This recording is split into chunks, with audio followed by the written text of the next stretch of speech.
tardes, los invito a los que todavía andan comiendo que ya se pasen a tomar su lugar y bueno, esperando que el airecito no te duerma, así que pues vamos a continuar y me da mucho gusto estar esta tarde aquí con ustedes. Compartir, pasar este tiempo aquí con ustedes y bueno, pues acompáñame al libro de Gálatas capítulo 4.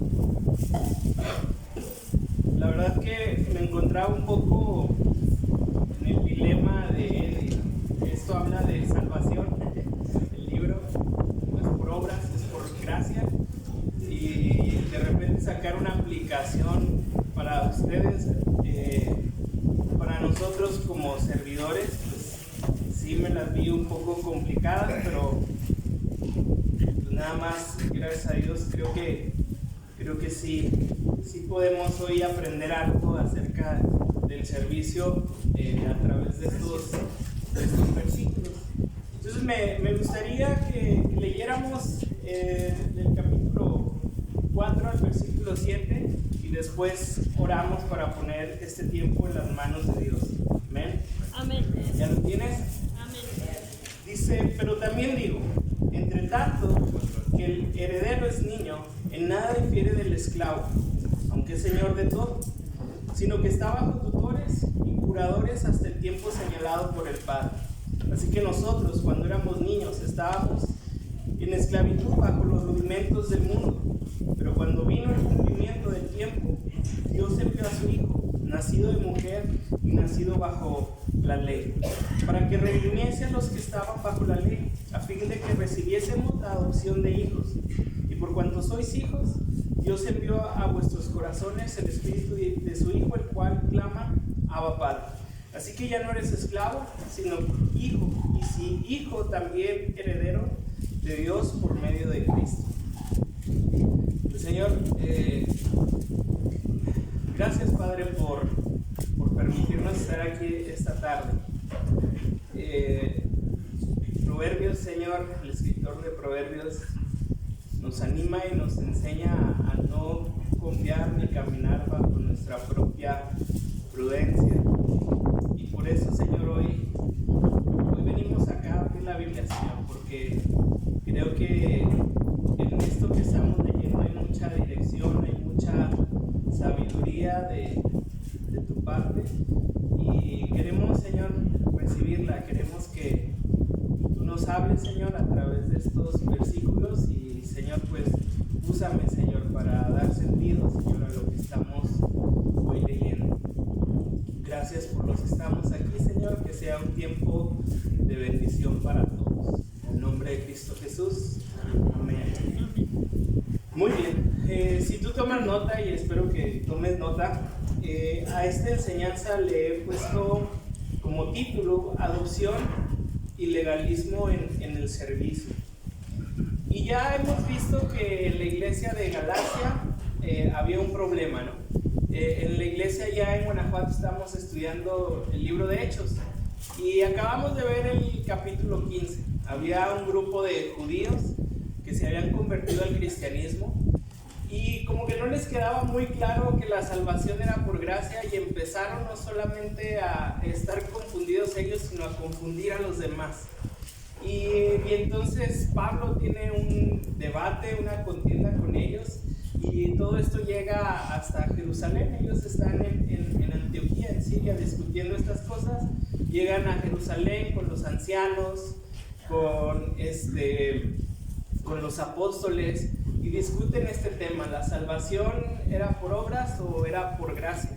Y resuelven por medio del Espíritu Santo, por medio de la palabra, que la salvación únicamente era por gracia, que nadie se necesitaba convertir al judaísmo para ser salvo. Y eso es, creo que, lo que hemos estado viendo a lo largo de la historia. Tú y yo hemos recibido la salvación y ninguno de nosotros pues ha tenido que convertirse en un judío, ¿no? En las tradiciones judías.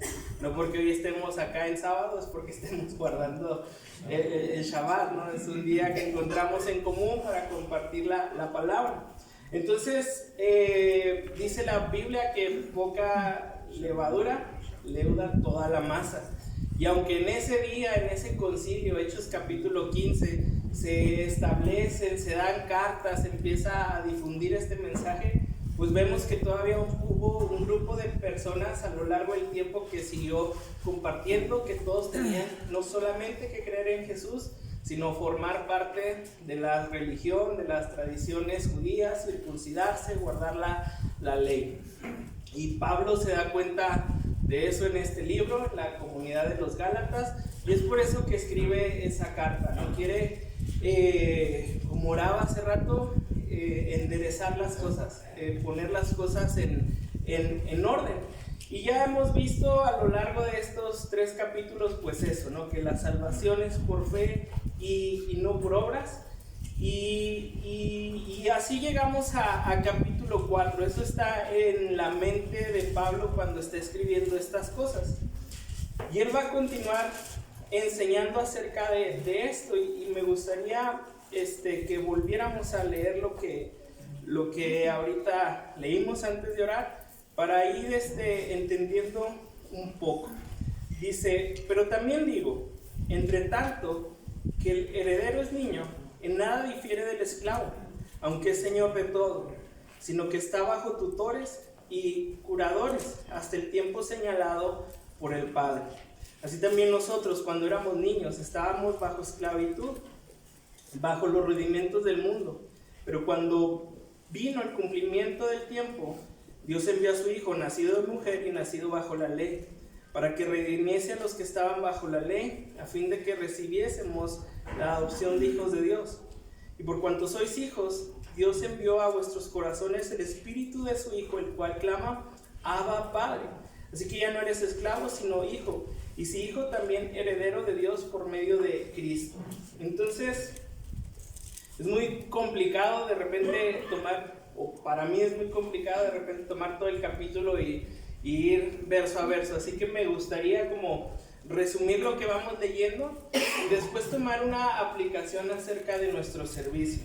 Entonces aquí lo que encontramos en estos 7 versículos es que Pablo presenta una analogía. Muestra cómo un hijo que alcanza la mayoría expande la analogía de un hijo que alcanza la mayoría de edad para establecer un contraste entre la vida de los creyentes antes de la salvación, como infantes, hijos y siervos, y la vida de cada uno después de la salvación como adultos e hijos. Es decir, si tú notas en el texto, dice: cuando eras niño eras un esclavo, pero después fuiste adulto y se te reconoció como adulto. Entonces él está haciendo como esa comparativa. Antes de Cristo éramos como niños esclavos, pero cuando llegó la promesa, cuando vino Cristo, pues ahora somos hijos de Dios. Y algo que encontramos aquí es que tanto los lectores judíos como griegos como romanos entendían esto que Pablo está escribiendo, porque todos tenían como que esta ceremonia de presentar a sus hijos cuando llegaban a la mayoría de edad.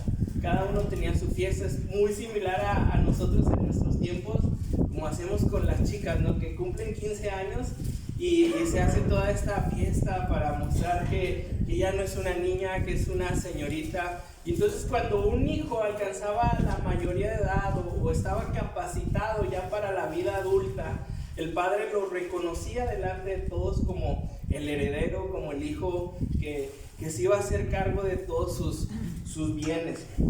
Entonces eso es lo que Pablo está diciendo. Tú y yo antes éramos como ese niño, ¿no? Sin Cristo, sin herencia, esclavos, pero ahora en Cristo somos herederos y somos hijos. Entonces hay 3 versículos que me gustaría retomar. Dice: pero cuando vino el cumplimiento del tiempo, Dios envió a su Hijo, nacido de mujer y nacido bajo la ley. Entonces habla de la encarnación, de que cuando vino Cristo, a partir de ahí empieza el Evangelio, empieza la buena noticia, que que el Salvador ha llegado y que Él puede darnos esta condición de justificación.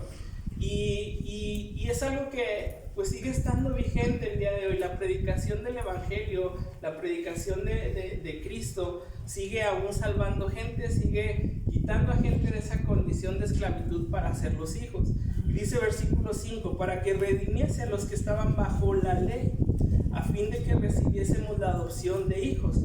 Y por cuanto sois hijos de Dios, envió a vuestros corazones el Espíritu de su Hijo, el cual clama, Abba, Padre. Entonces aquí Pablo dice que ahora somos hijos de Dios. Tú y yo sabemos algo, que todos somos creación de Dios, que todos fuimos hechos a imagen de Dios, pero que es por medio de Cristo que nos convertimos en hijos de Dios. Cuando Él da ese nuevo nacimiento, tú y yo pasamos a formar parte de la familia de Dios. Así que aquí tenemos ya dos pueblos, los judíos, los gentiles, forman parte de ese grupo, de esa nación formada por Cristo.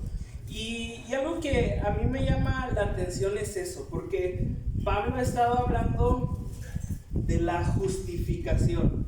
Es decir, la justificación declara que los pecadores ya no son más pecadores, que por Cristo tú y yo ya no estamos, ya no vamos a recibir la ira de Dios, que ahora somos santos delante de Dios y todo lo que trae la salvación.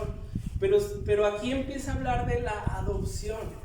Y eso es algo que me llama mucho la atención, porque la adopción es un concepto relacionado con la familia, concebida en términos de amor, y ve a Dios como un padre. Es decir, la justificación simplemente dice, eras muerto y ahora vives, eras pecador, ahora eres un santo, y así. Pero la adopción, o como la menciona Pablo aquí, me muestra como algo más íntimo. Ahora somos hijos, una relación más cercana, porque podríamos decir soy salvo, pero sin una relación con Dios. Y cuando Pablo usa este término de ahora somos hijos adoptados por Dios, nos habla que tú y yo ahora formamos parte de esa familia de Dios. Entonces, Cristo no solo cambia nuestra condición de muerte a vida, sino que cambia nuestro estatus de huérfanos a hijos, cambia nuestro estatus de lejanos a ahora una relación muy cercana, ¿no? Y yo lo veo, por ejemplo, en la relación de mi esposa con Oli. La mayoría, o yo creo muchos ya saben que Oli perdió a su mamá por una cuestión de cáncer, y hace 2 años casi pues me volví a casar, ¿no? Y veo esa adopción de una manera muy especial, ¿no? Porque mi hija y yo estuvimos por casi 3 años, voy a decirlo así, aunque no estuvimos así, solos, ¿no? Ella y yo, y llega Aimé, mi esposa, y completa otra vez, el Señor completa otra vez nuestra familia, y es algo muy especial poder escuchar a mi hija decirle a Aimé, mamá, y poder escuchar a mi esposa decirle a Oli, hija. O sea, te habla de algo que está íntimamente relacionado, algo que no está fuera de ti, algo que no está lejano a ti, aún pues tiene todos los derechos, ¿no? Todo eso, y para aquel tiempo eso era la adopción, no solamente pues algo ahí nada más, sino que era algo demasiado íntimo. Aún en nuestros días, yo recuerdo hace muchos años era como que no le digas que es adoptado, no puedes saber. Y aquí vemos que el ser hijos adoptados es algo muy especial, porque nos da mucha intimidad con Dios, y nos da no solamente eso, sino que ahora el Señor tiene listas su herencia para nosotros. Y entonces Pablo, si notas, nada más nos está diciendo son salvos por gracia, nos está diciendo ahora forman parte de una familia muy grande, y ahora ustedes forman parte de la familia de Dios, y pueden tener intimidad y pueden tener comunión con su Creador. Y entonces es algo que tú y yo debemos de valorar, saber que tenemos un Padre, y que ese Padre ha abierto el trono de su gracia para que tú y yo como hijos nos podamos acercar a Él. Ahora, como siervos, no importa cuál sea tu llamado, ¿cómo nos afecta el hecho de que tú y yo seamos hijos de Dios en nuestro servicio? ¿O cómo nos debe de afectar que tú y yo ahora formemos parte de esa relación con Dios? Porque no nada más como que lo bonito, ahora tenemos un Padre, ahora hay alguien a quien darle cuentas, hay alguien a quien estar alineado, aunque sabemos que es una relación de amor. Pero ¿cómo nos afecta que soy hijo de Dios? ¿Cómo afecta eso mi servicio a Dios? Y creo que el hecho de que seamos hijos de Dios debe de ser la base de nuestra conducta cristiana. Por ejemplo, tú y yo, los que somos padres, tenemos un impacto muy importante en la conducta de nuestros hijos. De una mala manera de entender esto es cuando tu hijo tiene una conducta, digámoslo así, mala o muy similar a la de su papá o su mamá, decimos, igualito a su padre. ¿A poco no? O sea, ya sabes de quién es hijo por cómo se porta. Y dices, no, eso lo sacó de su papá, no lo sacó de mí. Es igualita a su mamá, ¿no? O sea, entonces... ve eso, ¿no? Tenemos un modelo a seguir, y el modelo a seguir como siervos de Dios tiene que ser un modelo que refleje quién es nuestro papá. Dice Pablo aquí muy íntimo, ahora podemos clamar Abba Padre por medio del Espíritu. El Espíritu Santo ha venido a nosotros y nos sella y da testimonio de que somos hijos de Dios, y por eso ahora tú y yo podemos decir Abba Padre, porque el Espíritu Santo está en nosotros. Y entonces, ¿cómo podemos reflejar que somos hijos de Dios en nuestro servicio y en toda la vida? Creo que anoté pues 3 cosas que pudiéramos contemplar. Y lo primero es que se tiene que ver que somos hijos de Dios cuando imitamos lo que nuestro Padre hace. El Sermón del Monte nos muestra principios para la conducta y el servicio cristiano. Y por ejemplo, mira, sígueme a Mateo 5, 44, 45. Mateo 5, 44 al 45.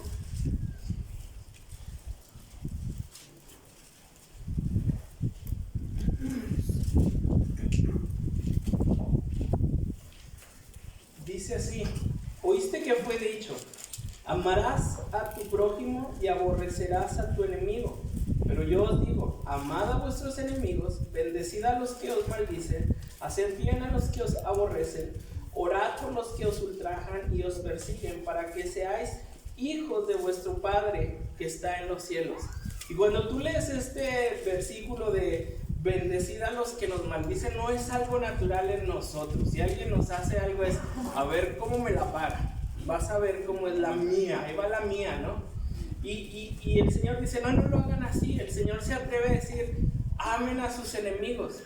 Y podemos imitar esa conducta porque sabemos que Jesús lo hizo. Nos amó a nosotros, a sus enemigos, a los que no queríamos nada con Él, a los que estábamos en contra de Él. Entonces, el hecho de ser reconocidos como hijos tiene que ver que imitemos la conducta de nuestro Señor. En otros versículos el Señor dice, sed santo porque yo soy santo. O a veces en Juan dice, y en esto conocerán que son mis discípulos, en que lleven amor a los demás.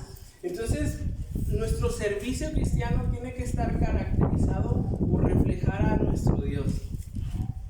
Creo que es importante que tú no quieras imitar a alguien más. De repente, no sé, los demás pastores pueden decir, yo quisiera enseñar como él, yo quisiera hablar como él, yo quisiera ser como él. Y igual en tu servicio a lo mejor tú dices, ay, ¿cómo quisiera ser como él, como este, como aquel?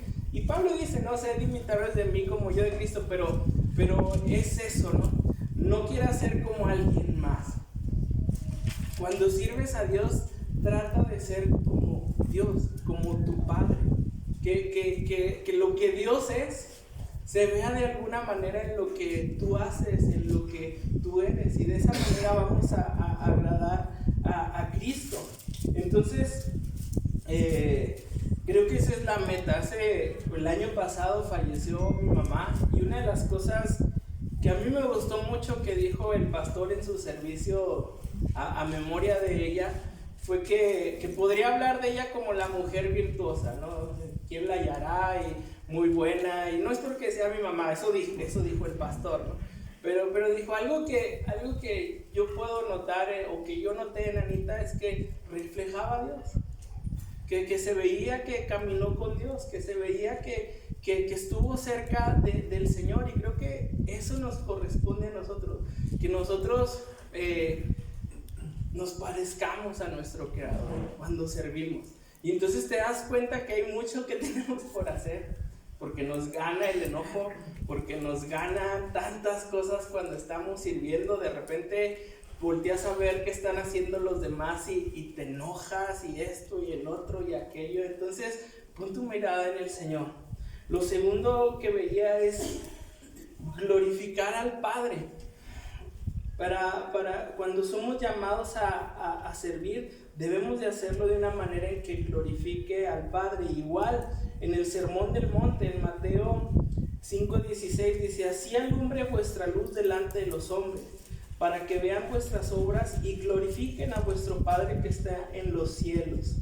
Entonces, lo que tú y yo tenemos que hacer cuando estamos sirviendo es que el Señor se vea glorioso. Ya lo es.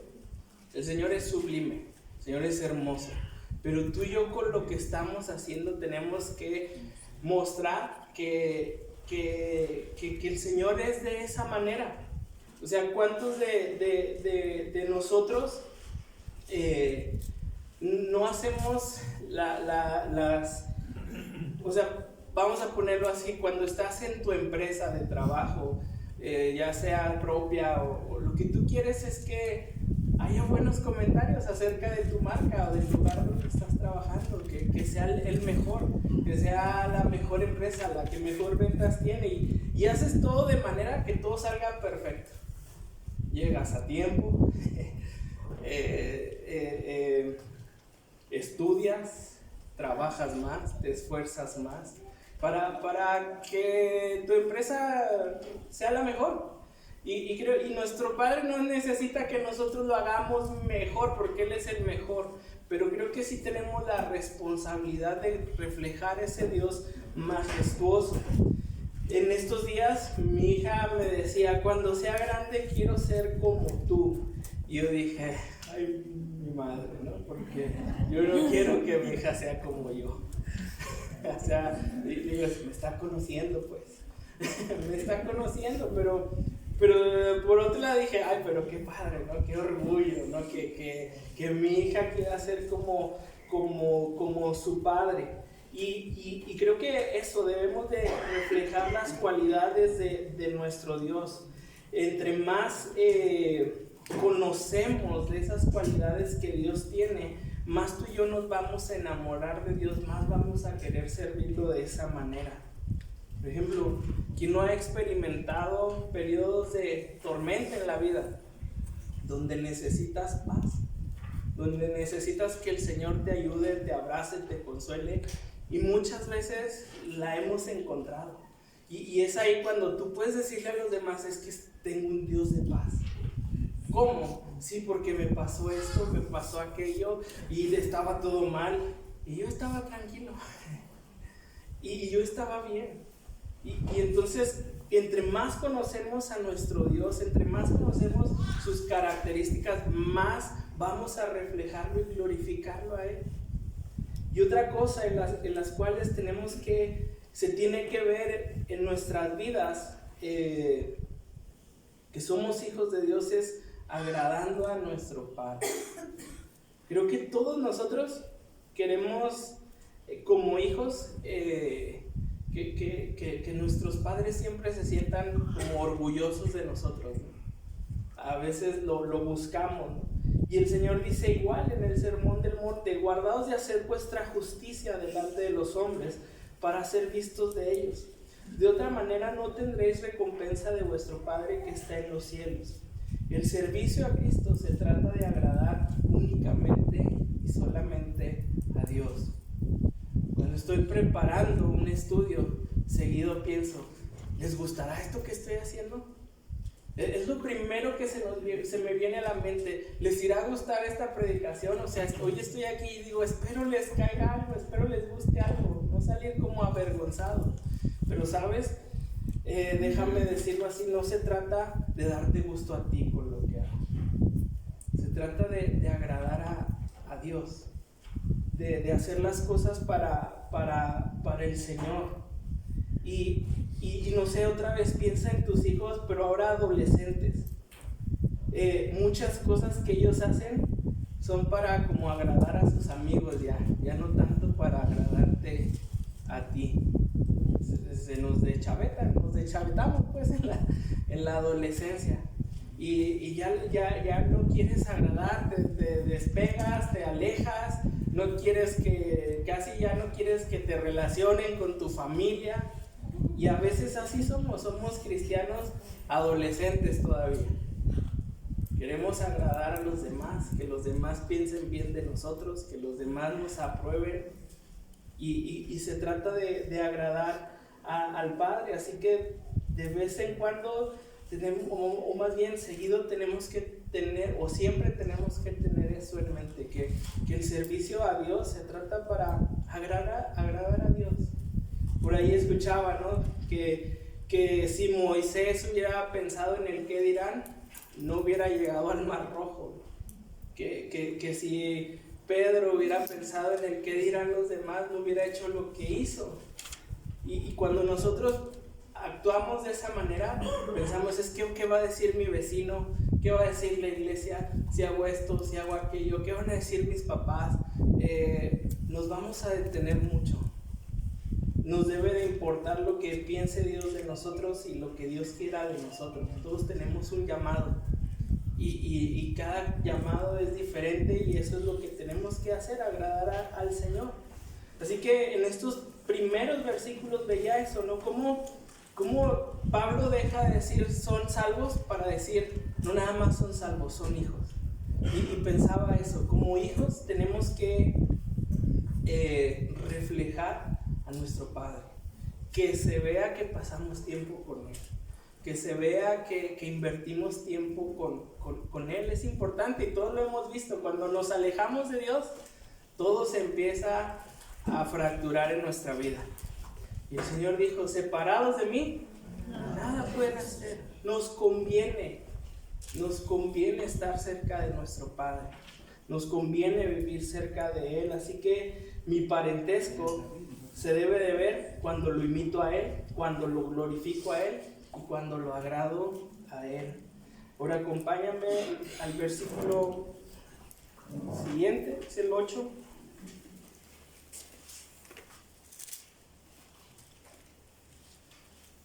Los voy a leer, pero no los voy a brincar de alguna manera.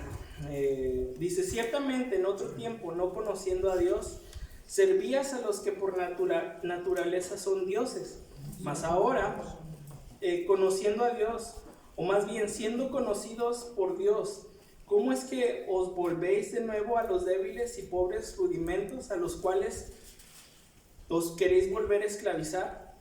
Guardáis los días, los meses, los tiempos y los años. Me temo de vosotros que haya trabajado en vano con vosotros. Os ruego, hermanos, que os hagáis como yo, porque yo también me hice como vosotros. Ningún agravio me habéis hecho. Pues vosotros sabéis que a causa de una enfermedad del cuerpo os anuncié el evangelio al principio, y no me despreciaste ni desechaste por la prueba que tenía en mi cuerpo. Antes bien me recibiste como un ángel de Dios, como a Cristo Jesús. ¿Dónde pues está esa satisfacción que experimentabais? Porque os doy testimonio de que si hubieses podido, os hubiera sacado vuestros propios ojos para dármelos. Me he hecho pues vuestro enemigo por decirlos la verdad. Tienen celo por vosotros, pero no para bien, sino que quieren apartaros de nosotros para que vosotros tengáis celo por ellos. Bueno es mostrar celo en lo bueno siempre, y no solamente cuando estoy presente con vosotros, hijitos míos, por quienes vuelvo a sufrir dolores de parto hasta que Cristo sea formado en vosotros. Quisiera estar con vosotros ahora mismo y cambiar de tono, pues estoy perplejo en cuanto a vosotros. Entonces, de manera muy resumida, estos versículos hablan del 8 al 11, de cómo es que si hemos sido salvos, ahora pues ya no somos esclavos, sino hijos por medio de la fe. Y entonces debe de haber ese sentido en nosotros de guardar de guardar la fe para no vivir en las obras. Es un poco lo que ya hemos escuchado. Y además Pablo en estos versículos enseña acerca de la responsabilidad seria de vivir en santidad como hijos de Dios. Y ahí hay un muchísimo tema, ¿no? Creo que podríamos pasar toda la tarde hablando acerca de la santidad, que tú ya sabes, ¿no? Es vivir apartado, vivir diferente para el Señor. Y del versículo 12 al 20, Pablo expresa su sentir y cuestiona a los Gálatas por qué se han puesto en contra de él y de su enseñanza, si en el pasado lo habían recibido como un enviado de Dios. Entonces, vemos que Pablo ya no es como bienvenido en Galacia. Y Pablo les está reclamando eso, o sea, pues ¿qué pasó? Yo les enseñé, yo les hablé todas estas cosas, todas estas verdades. Pero también al final muestra su afecto por ellos y lo mucho que está dispuesto a sufrir por ellos. Pero también expresa su asombro por la manera en que han cambiado de pensar. Y de aquí solamente aplicado al servicio quiero decirte eso, que cuando servimos a Dios, obviamente también servimos a la gente, ¿no? Y muchas veces el servicio que hacemos va a ser doloroso. Yo tengo 5 años como pastor y no sabes las lágrimas que me ha costado, las cosas que se dicen de mí, de mi familia, de otros hermanos, etcétera, etcétera. O sea, es complicado. Y algo tienes que saber, que si de Pablo se decían cosas y se hablaban cosas, no estás exento a que la iglesia te lastime. Y tienes que aprender a vivir en eso, a vivir con eso, porque somos malos a veces. Nos desconectamos de Dios, de la fe, y empezamos a